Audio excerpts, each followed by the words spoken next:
The Boston Bruins had the opportunity to close out this series here in Game 5 against the Toronto Maple Leafs, but did not show up to play this game. And there's many reasons as to why this team really couldn't get their groove going and get the win here in this one, but we're going to be just talking about the main ones, because there is a lot stacking on top of each other to ultimately make this series very interesting come Game 6 in Toronto. So I'll be talking about why this team really didn't show up here in this game and what the issues were that led to this result in this video. Before we do, though, we notice that 81% of you guys watching right now are not subscribed to the channel. If you're looking for a spot to get all of your Boston Bruins news, you're in the right spot. Make sure to hit the sub button. Join me here for this hopefully deep playoff run, hopefully a win versus the Toronto Maple Leafs, and then we proceed into a very interesting round 2 versus the Florida Panthers, and you're going to want to stay up to date with all of the news we have to bring you. But let's get straight into the news, because we have a lot to talk about here in this video, and this really was a disaster for the Boston Bruins. You know, that's the easiest way to say it.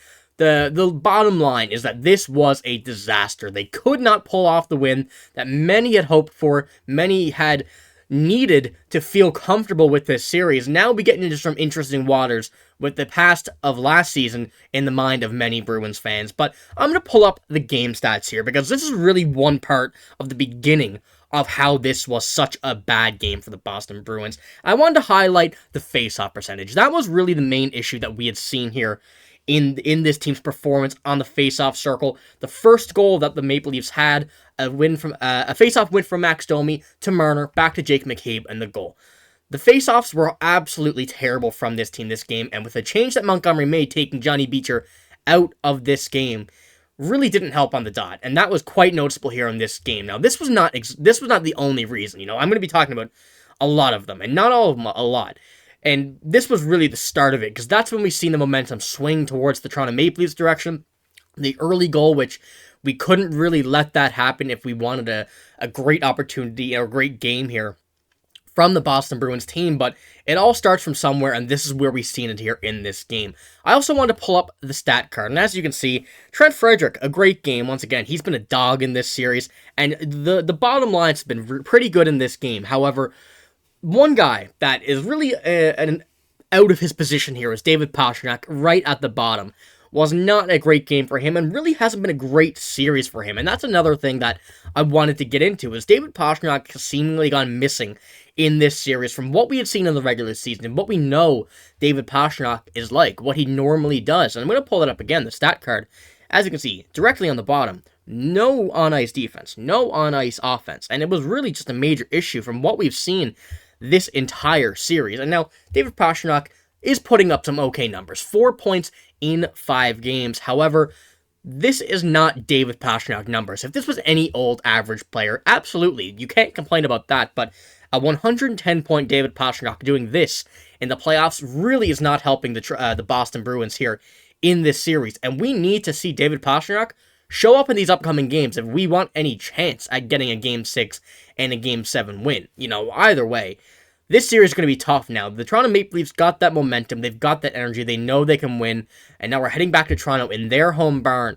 We need David Pastrnak to show up this upcoming game. And this upcoming game is the earliest that he has to show up, directly at the start of the game. We need him now. And this is going to be an interesting point to see what he does next game, what Jim Montgomery is going to do with him next game.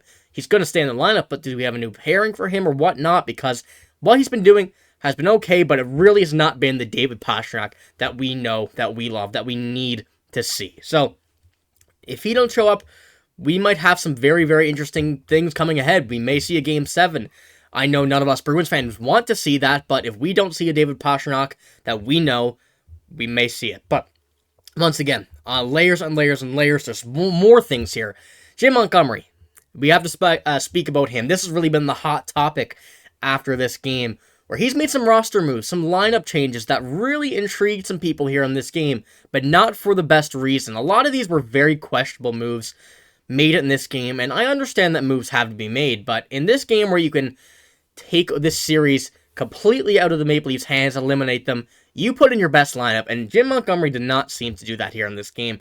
This quote here is from NHL.com, I believe. If not, it's from The Athletic. I don't remember. I do apologize. But it says, Montgomery also took heat for altering his lineup in Game 5.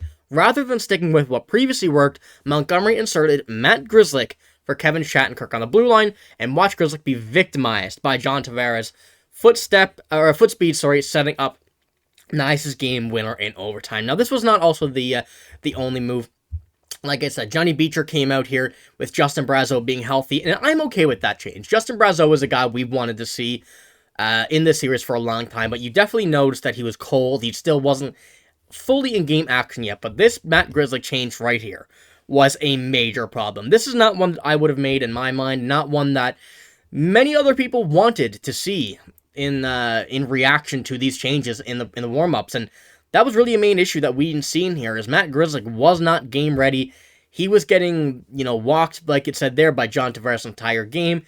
A very bad turnover early in the game, but seemed to be decent in the rest of the game. But still, I don't think this is the scenario that you make a change where you have the option to go out and attempt to win this series with your best lineup that has worked all series. That's one thing that you pretty much have to do in a scenario, especially to get out of the first round and just put last year behind you. You need to go out and get this win early as soon as possible and get more rest before you face the Panthers once again. But in this one here, you can see Matt Grzelcyk, 5th on this list, and it is pretty much good on the defense and offense, but it still was on paper okay. But in game, we've seen the issues that he had, the lack of experience in the playoffs from this year, the lack of being on the ice, it seemed like, from a viewer standpoint, that was really a main issue for this team, for Matt Grzelcyk here in this one. So it'll be interesting to see what Jim Montgomery does next game, and, if he continues with some changes, goes back to his original lineup, and what he does with the goaltending. But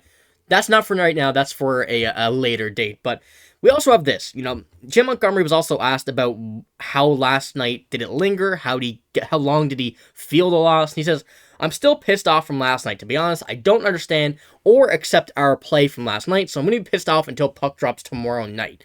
Now, that's a good response. That's what I'd like to see. Hopefully he'll light a fire under this team, but a lot of that has to be on him too. It's not just to play, but to play was still definitely a big factor. But, finally, with the last topic here, which is probably the most noticeable here on this game, was Joseph Woll.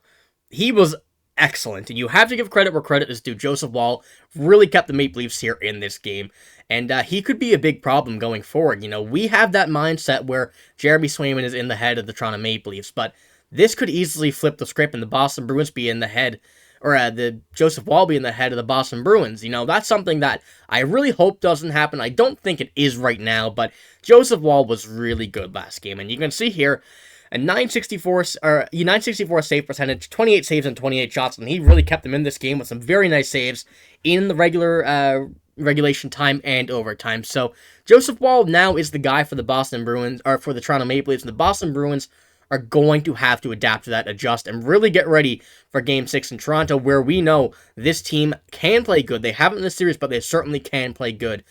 And we just have to take advantage of this crowd taking the energy out of their own team. So, like I said, a few issues last night that are definitely a big thing to look at, but I don't think it's anything that can't be fixed ahead of tomorrow night's game, which is going to be a very, very big one for this Boston Bruins team.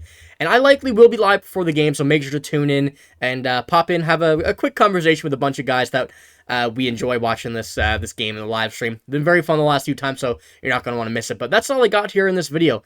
Let me know what you think was the really main issue for the Boston Bruins here in this game. There was certainly a few, but there are some things that are more important than the others. So let me know what you think. But like I said, that's all I got in this video. If you did enjoy, make sure to give the video a like. Hit sub button as well if you don't want to miss out on any Boston Bruins news. But I'm signing out. Thank you for watching. Hope you have a great day. See you later.